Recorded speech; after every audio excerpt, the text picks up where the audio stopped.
एकादशी व्रत सोमवार न करीती कोण त्यांची गतील होईन नेने. काय करू बहुत वाटे तळमळ आंधळी सकळ बहिर्मुख. तुकाराम महाराज एकादशी न करणाऱ्यांविषयी खूप तळमळ व्यक्त करतात. कारण हजारो जन्माच्या पापातनं शापातनं जर मुक्त होण्यास आपल्याला काही मदत करत असेल तर ते म्हणजे सुंदरशी एकादशी. येणारी जया एकादशीची कथाही खूप सुंदर आहे.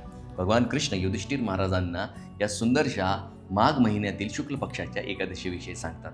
स्वर्गात माल्यवान आणि पुष्पवती नावाचे अप्सरा आणि गंधर्व एकमेकाच्या प्रेमात गुंग होतात.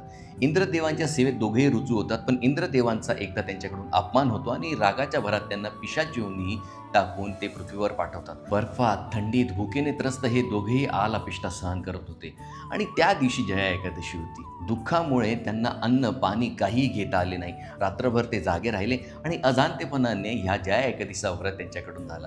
द्वादशीच्या दिवशी ते दोघेही पुन्हा आपल्या दिव्य रूपात प्रकट झाले आणि थेट स्वर्गात परत गेले. तर जया एकादशी म्हणजे पापांवर विजय, दुःखांवर विजय आणि आपल्या आत्म्यावरही विजय.